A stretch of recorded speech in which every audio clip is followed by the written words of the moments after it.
Okay, have you seen the PDF file on, for the term marking scheme? Yes. Okay, so in IELTS writing, the examiner will text you about the four criteria. Number one is task achievement. The second is coherence and cohesion. Hmm. Oh, hilang. Alright. Parah. Wait. Get trouble. Get trouble. Okay. Have you seen back? Okay, now is Yes, I see. okay. The examiner will test you for criteria. Number one, task achievement. So this assess how well you have answered the question that was asked, and then coherent and cohesion. How well you have organized your ideas and how well you have linked them together. Jadi kalau coherence ini berkaitan tentang ya, coherence berkaitan tentang logika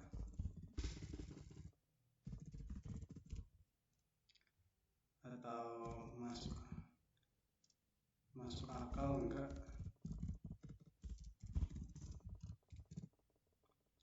Kemudian cohesion itu tentang struktur kalimat ya. Jadi di dalam penulisan IELTS writing akan dinilai juga logika menulisnya itu gimana, strukturnya gimana. Jadi itu dinilai di coherence and cohesion. Kemudian lexical resource. Nah, seberapa banyak nih vocabulary yang kamu pakai di situ? Assess your range of vocabulary and your ability to use it accurately. Nah, di dalam IELTS writing itu tidak hanya vocabulary yang banyak, namun your ability to use it accurately dan penggunaannya harus akurat. Kayak contohnya misalkan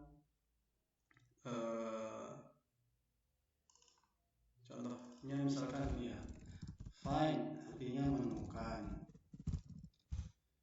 discover artinya menemukan, invent artinya menemukan. Do you know the difference of them? Masih tahu nggak perbedaan dari kata-kata ini? Find, discover, invent. Kalau sejauh ini saya cuma tahu yang menemukannya find, tapi sesekali juga saya dengar yang discover. Kalau invent belum pernah dengar. Dan sejauh ini belum tahu perbedaannya apa.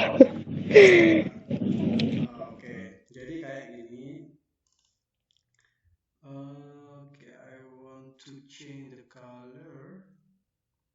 Oke, change the color. Nah, kalau pen itu biasanya untuk menemukan ide atau barang atau sesuatu yang sebelumnya hilang, telah hilang ya. Misal, I have found my wallet back. Aku telah menemukan dompetku kembali. Terus kemudian kalau discover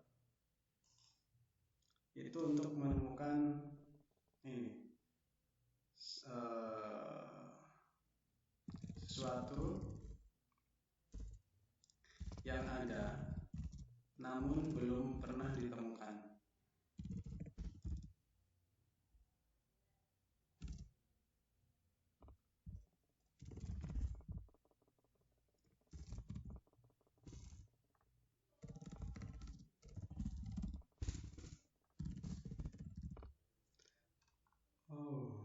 to change the color.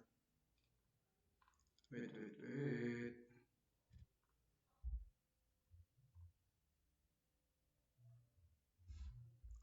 Nah, kalau invent itu menemukan suatu yang dibuat sendiri. Nah, misalkan invent itu saintis menemukan ini alat deteksi jantung atau stetoskop. Itu dulu kan nggak ada ya. Nah, karena saintis menemukan itu, kata yang digunakan adalah bukan find atau discover, tapi the scientist has invented a special tools. Jadi saintis telah menemukan alat yang spesial, yaitu stetoskop. Nah, itu konteksnya. Artinya sama-sama menemukan, namun konteksnya itu berbeda. Nah, makanya di sini ada penilaian, yaitu koherensi dan cohesion. Gimana kamu mengorganize idea dan menaruh kata tersebut itu secara tepat. Nah, di lexical resource ini, jadi jangan menggunakan gitu ya, jangan menggunakan ini, nggak boleh ini ya, wrong. I invent my wallet. Aku menemukan dompetku. Enggak boleh. Walaupun ini artinya invent menemukan, namun konteksnya itu enggak seperti ini. Konteks memakai kata ini enggak. Oh, sama. Oke. Mister mau tanya. Jadi itu kata-kata memang kayak find, discover, invent ini memang sudah tercantum bahwa penggunaannya itu beda ya. Saya pikir yang penting menemukan, semakin berbeda kalimat yang digunakan itu semakin bagus. Enggak ya? Enggak. Jadi bahasa Inggris itu kan memiliki banyak sekali kosakata ya, atau vocabularies. Kalau bahasa Indonesia itu paling cuma 100.000 atau 200.000 kata gitu. Kalau bahasa Inggris itu 1 jutaan lebih. Jadi bahasanya, kata-katanya itu sinonimnya lebih banyak dan antonimnya juga lebih banyak. Nah, kata-kata seperti ini artinya memang sama menemukan, namun untuk pemakaiannya itu harus sesuai konteks gitu. Kurang lebihnya itu seperti ini. Find, discover, invent itu digunakan untuk hal seperti ini. Nah, kamu misalkan membaca di sebuah berita, di sebuah jurnal, atau mendengarkan orang-orang interview orang-orang luar mengatakan kayak gini, misalkan discover, invent, tapi kok artinya menemukan ya, aku cari di Google. Terus apa bedanya ini sama find, konteksnya apa? Nah, itu kamu bisa cari aja di tanya AI juga bisa, apa bedanya dan apa bedanya kata ini dan bagaimana konteks penggunaannya. Nah, jadi apa ya, kalau lagi nyantai-nyantai gitu, tanya-tanya aja di AI atau di Google, cari yang perbedaannya seperti itu. Namun yang sering kita tahu ya find ini, yang yang sangat familiar dengan kita itu find, discover ini ya untuk sesuatu yang ada, kayak ini kita saintis menemukan unsur Ag itu ini ya, perak ya, perak kalau nggak salah, Ag rumusnya perak. Kemudian dia mempublikasikan. Nah, itu bahasanya jadi the scientist has discovered a special material on earth misalkan, atau in earth. Jadi saintis telah menemukan material baru nih, yaitu perak. Nah, itu menggunakan discover. Karena apa? Karena dia nggak dibuat oleh saintis, tapi udah ada di alam. Tapi yang menemukan si saintis itu, jadi menggunakan kata discover. Makanya discover ini sering kita temukan di jurnal-jurnal. Kalau kamu coba lihat di jurnal-jurnal itu discover banyak. Scientists have found, atau we have discovered, kadang kata-katanya seperti itu. Atau the previous research has discovered bla bla bla bla. Jadi penggunaannya berbeda. Nah, di dalam IELTS writing itu kita nggak harus menggunakan kata-kata yang sulit seperti ini, enggak. Nah, yang dites di dalam IELTS writing itu gimana nih pembaca bisa paham apa yang kamu tulis. Jadi ini yang paling ditekankan ini, pembaca bisa paham apa yang kamu tulis, khususnya itu native speaker. Karena yang mengoreksi kan native speaker, yang mengoreksi tulisan kita. Karena kita tes IELTS itu di bawah naungan satu British Council, yang kedua IDP. Jadi kedua institusi tersebut kan yang menjalankan native speaker yang mengoreksi. Jadi ya ini tujuan utamanya adalah pembaca bisa paham apa yang kamu tulis. Jadi misal kamu udah tahu nih artinya find, discover, invent, tapi juga jangan dipaksakan. Kata yang seharusnya menggunakan find kamu ganti dengan discover, itu akan inakurasi atau tidak tepat, incorrectly, tidak benar. Ya secara arti memang sama, namun secara konteks penggunaannya itu salah. Nah, makanya di sini ada 4 nih kriteria. Ada text achievement. Ini menilai, misalkan soalnya tentang ini fotosintesis.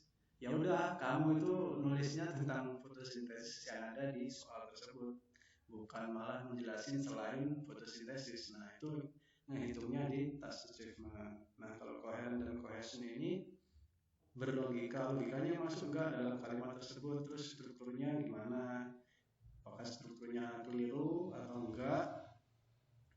Kemudian lexical resource, ya ini vocabulary kayak ini find, discover, invent, ini harus tepat penggunaannya. Misalkan kayak scientist itu tandanya biasanya dia menggunakan discover. Kalau dia menciptakan alat biasanya dia menggunakan invent. Makanya ada lomba tuh namanya invention. Nah, itu lomba penemuan yang belum yang mereka ciptakan sebelumnya belum ada. Nah, orang yang menemukan itu disebut inventor. Jadi kalau di hak paten itu biasanya ada tuh ditulis siapa inventornya. Kalau dia ngajuin hak paten, nah seperti itu. Ada pertanyaan?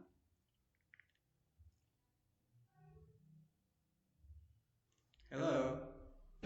Yes, Mister. I wanna ask. Jadi tuh perbedaan ini tuh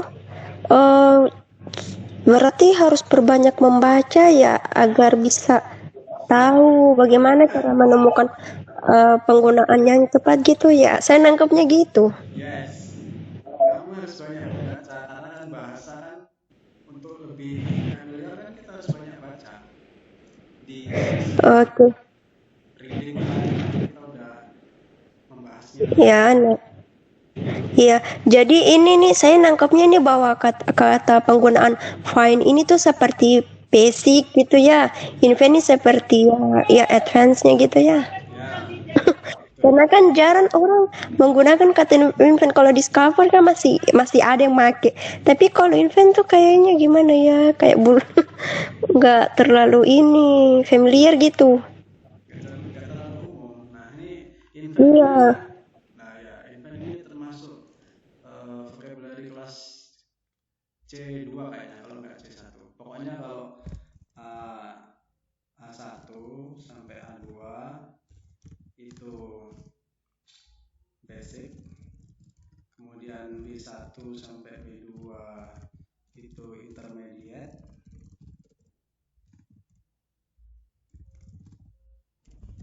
kemudian kalau C1 sama C2 itu advance. Nah, kata-kata itu juga ada ini kriterianya, ini kayak fine, ini misalkan basic, dia masuk A1 dan A2. Ada lagi mungkin Discover ini C1 kalau nggak salah. Kalau Invent ini mungkin C2. Kalau nggak B2 ya. Discover ini kayaknya kalau nggak B2 C1. Kalau Invent ini setahuku C1 atau C2. Nah, itu juga dinilai. Nah, namun harus ingat, harus sesuai dengan konteksnya. Jadi penggunaannya harus sesuai dengan konteksnya. Nggak boleh ini apa namanya? Nggak boleh asal memakai tanpa melihat konteks, nanti jadinya itu ini nggak berlogika, nggak masuk akal gitu loh. Kalimatnya bener tapi nggak masuk akal. Nah, itu juga akan dinilai. Jadi ini apa tahap-tahapnya atau apa namanya ya, ini ranking gitu ya, kayak ranking lah. Kemudian grammatical rank dan akurasi.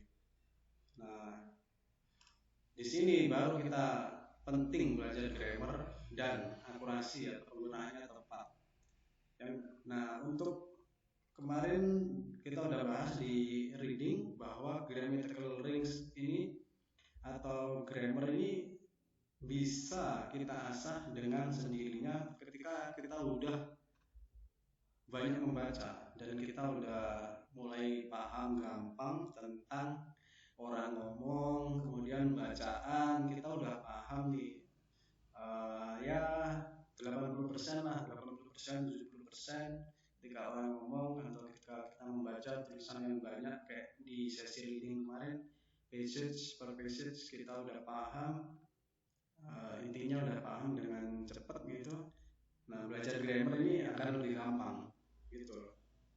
Jadi apa namanya, akan memudahkan kita juga dalam memilih kata nanti. Kalau misalkan kita jarang membaca, penguasaan vocabulary kita sedikit, ya bingung juga kita mau menggunakannya ini, menggunakan grammar English and accuracy untuk tepat ini sulit sekali.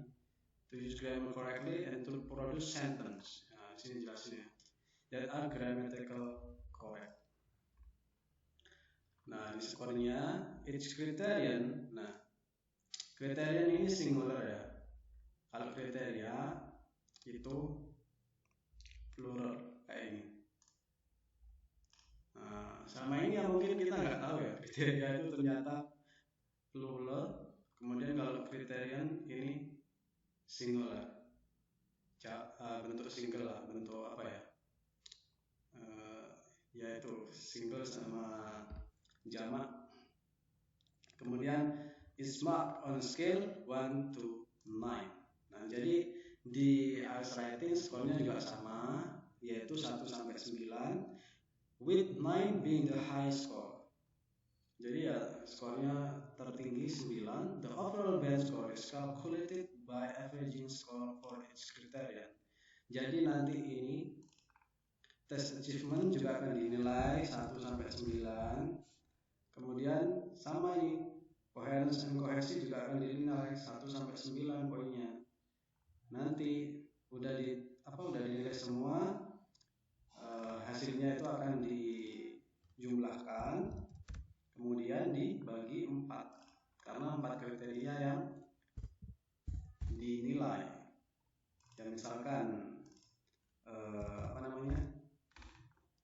misalkan di task achievement dapat 7, kemudian coherence and cohesion dapat 7, lexical resource dapat 9, kemudian grammatical range and accuracy dapat 9, maka skornya dia akan 8 gitu. Dan 8 itu masuk C1 dan C2. 7,5 aja udah termasuk ini sih, udah termasuk C1 dan C2 sih.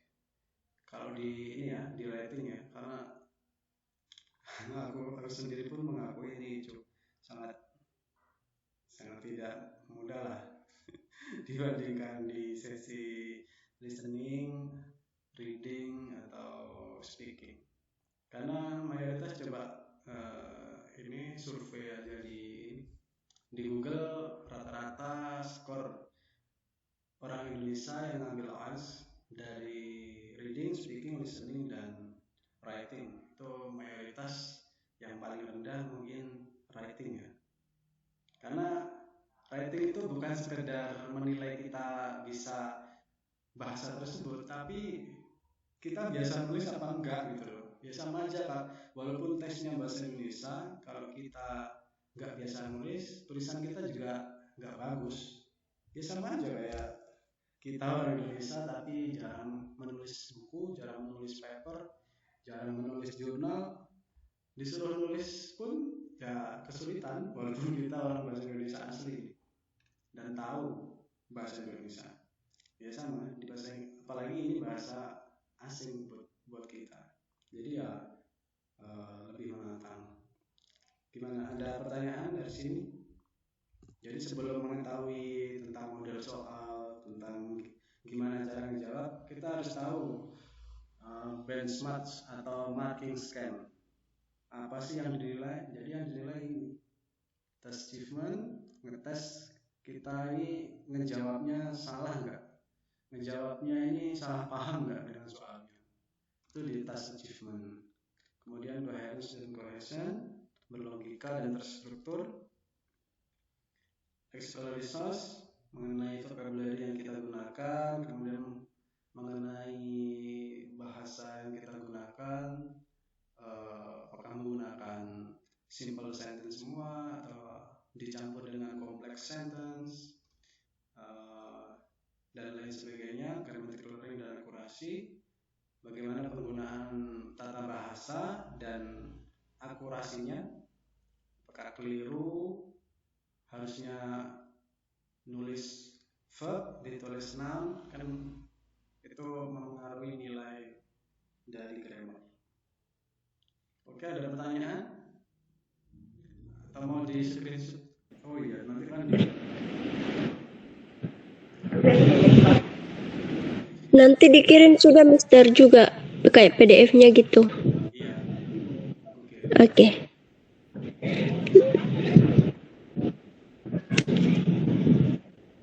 Sekarang buka file.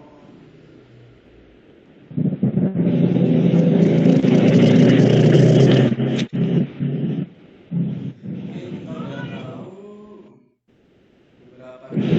Sekarang kita coba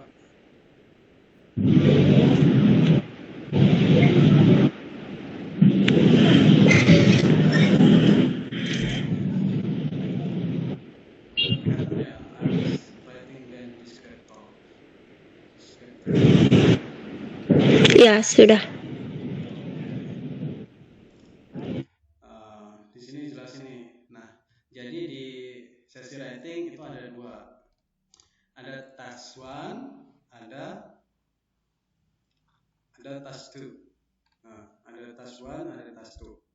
Task 1 itu yang gampang. Jadi kita dikasih grafik, kemudian disuruh menyimpulkan isi grafik tersebut. Kalau di task 2 ini untuk esai. Jadi persoalannya di situ misalkan gini. Ekonomi memiliki dua dampak bagi negara. Satu,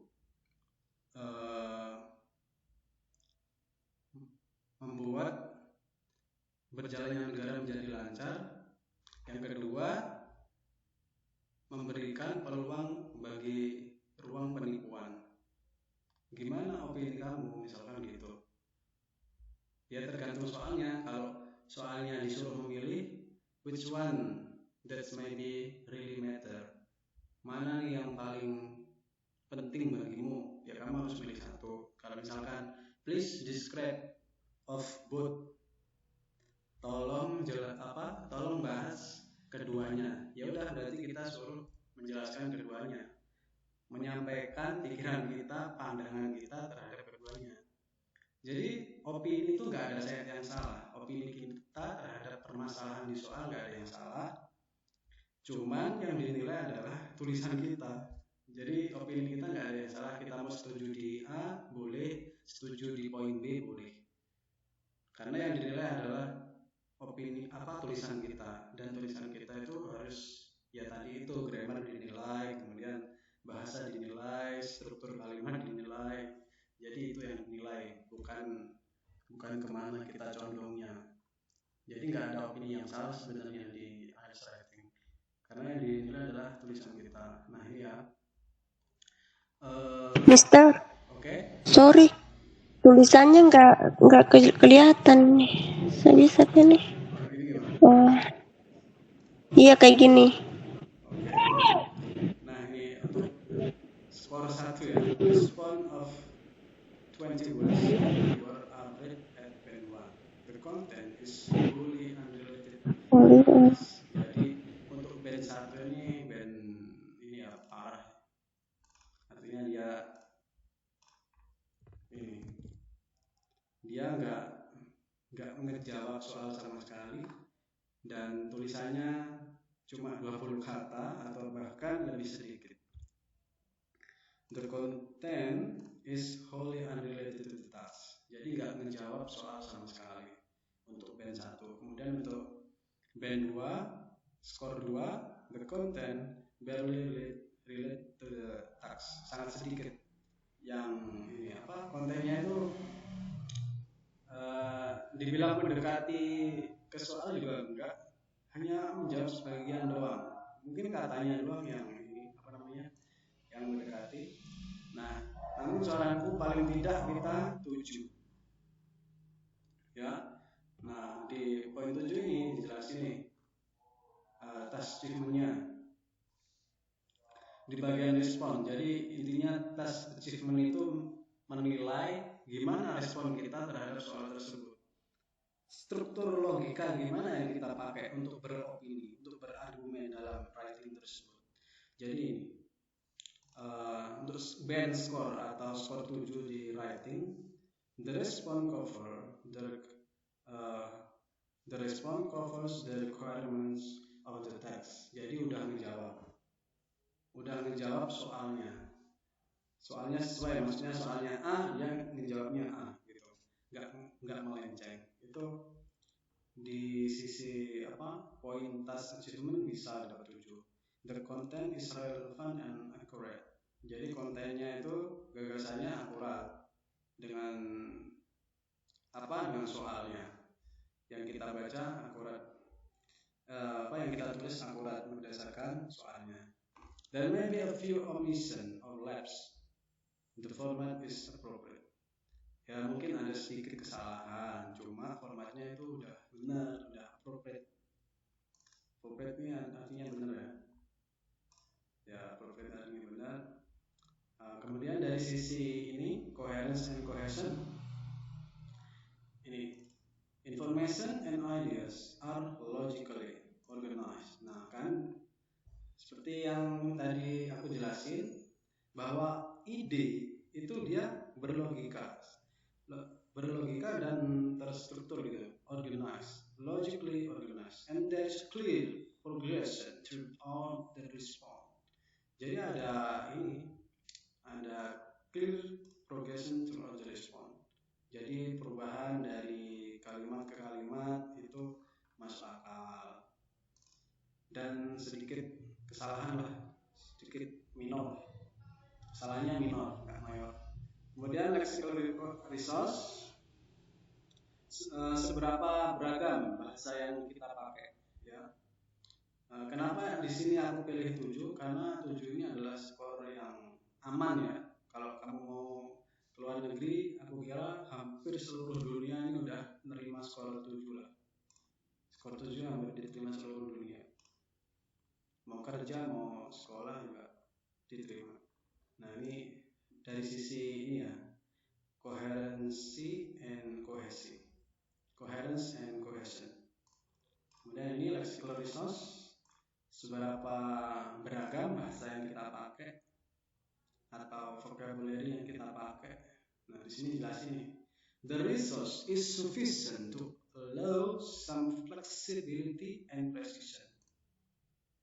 Jadi cukup nih yang dipakai orang student tersebut untuk menjawab secara presisi udah cukup, secara vocabulary udah oke. Kemudian there is some ability to use less common or idiomatic items.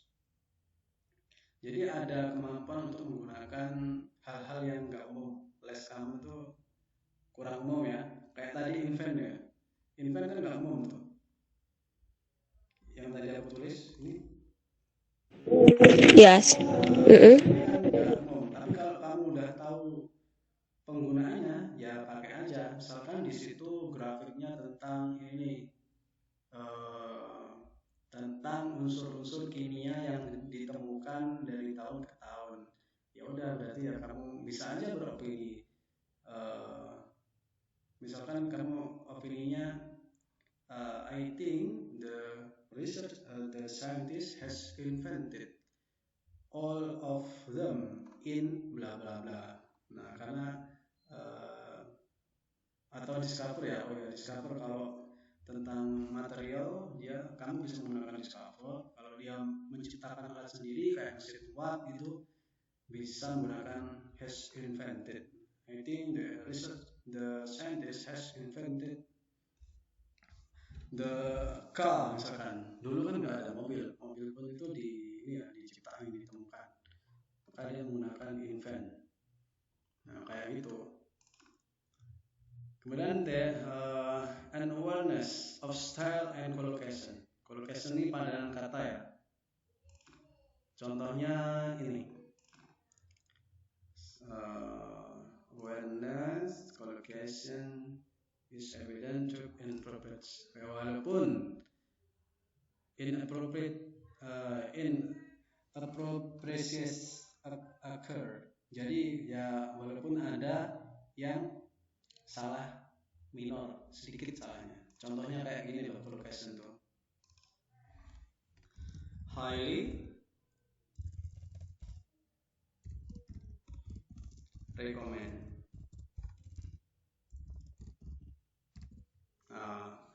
Mungkin kamu sering tahu ini apa di iklan-iklan gitu.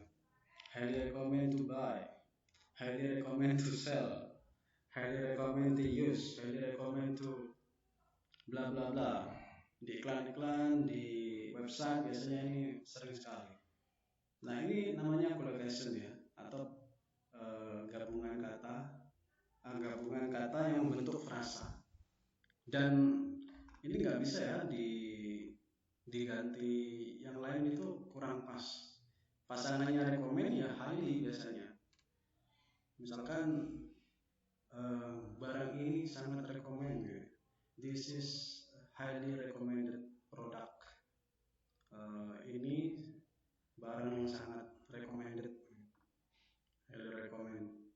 Kemudian there are only a few errors in spelling. Ada kesalahan di spelling minor lah, kesalahannya few errors. Kesalahannya yang nggak terlalu parah gitu ya. Itu kemudian dari grammar range and accuracy, dari grammar yang digunakan dan akurasinya, a variety of complex structures. Nah, kan ini dibahas kembali, complex structures is used with some flexibility and accuracy. Jadi tentu kalau kita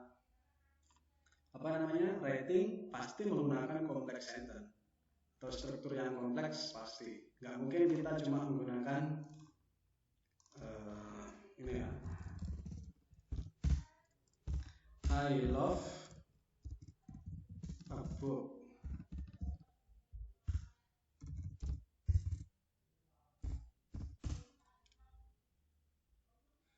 I want to buy the book. Nah, ini kan simpel sekali ya. Nah, di IELTS writing kalau nulisnya masih kayak gini, nggak ada nggak ada kata hubung atau linking word, itu pasti mengurangi skor. Nah, terus gimana nih cara membuat kalimat ini biar menjadi lebih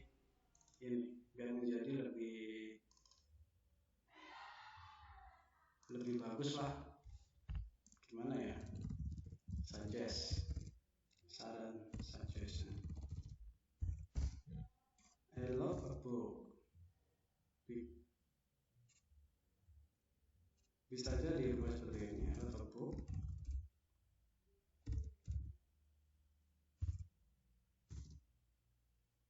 because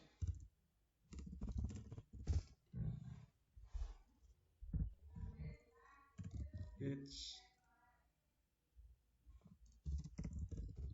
helped me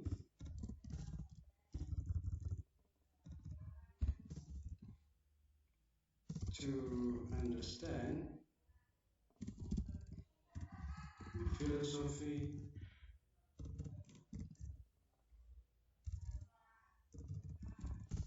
of life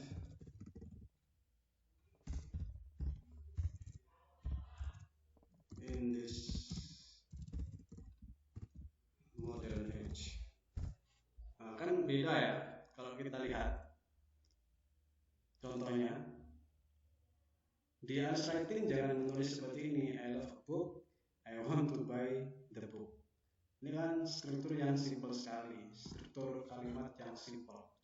Nah, tapi kalau yang bawah ini udah menggunakan complex sentence, dia sudah menggunakan ini apa namanya because sebagai alasan kenapa dia kok mencintai buku.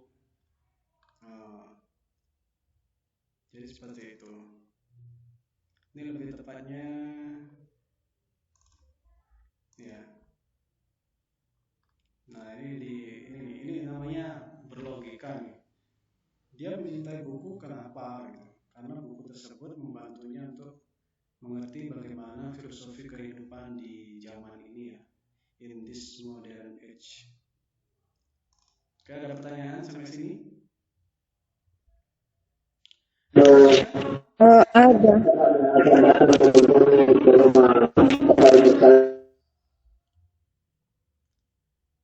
Any question? Hello?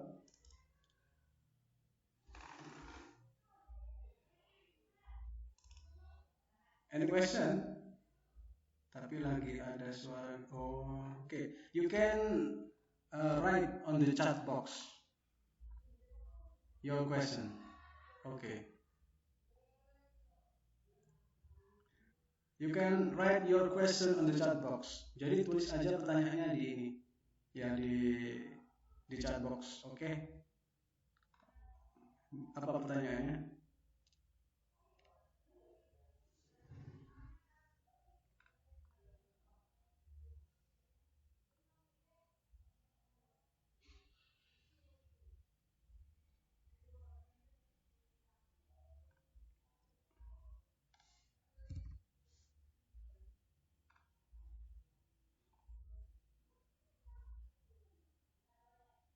Okay.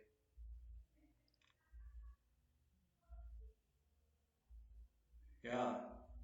All right. Okay, I got it. The question.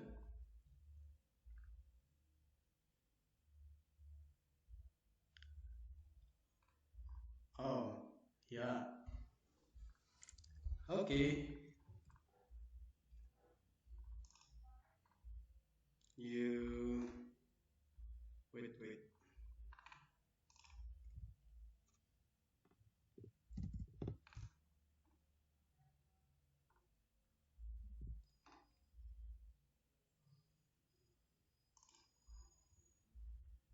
Grammar.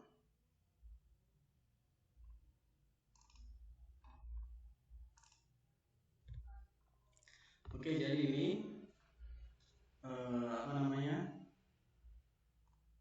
Skor yang perlu kamu catat adalah skor 7 ya, yang paling tidak menjadi titik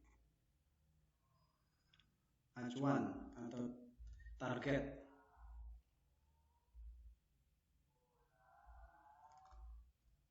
Sama dengan yang text 2. Nah, ini writing text 2, band descriptors.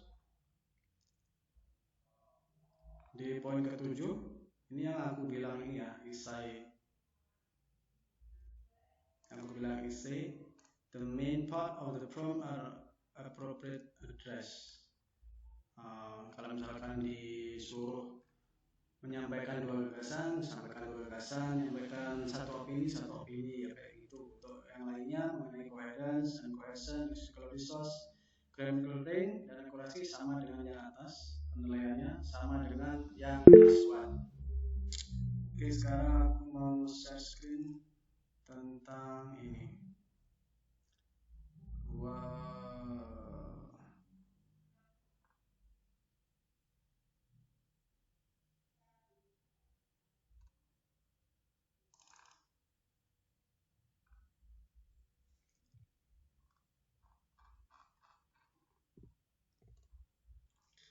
Oke ya, karena 4 kriteria yang dijadikan sebagai acuan untuk menilai hasil writing, maka kita perlu ini tips gimana sih biar skor kita ini bagus gitu ya. Tentu kita akan mempelajari grammar juga karena ini penting di ALS writing, selain dari penggunaan kata, pemilihan kata, penggunaan kalimat dan sebagainya. Oke, ini ada 10 tips.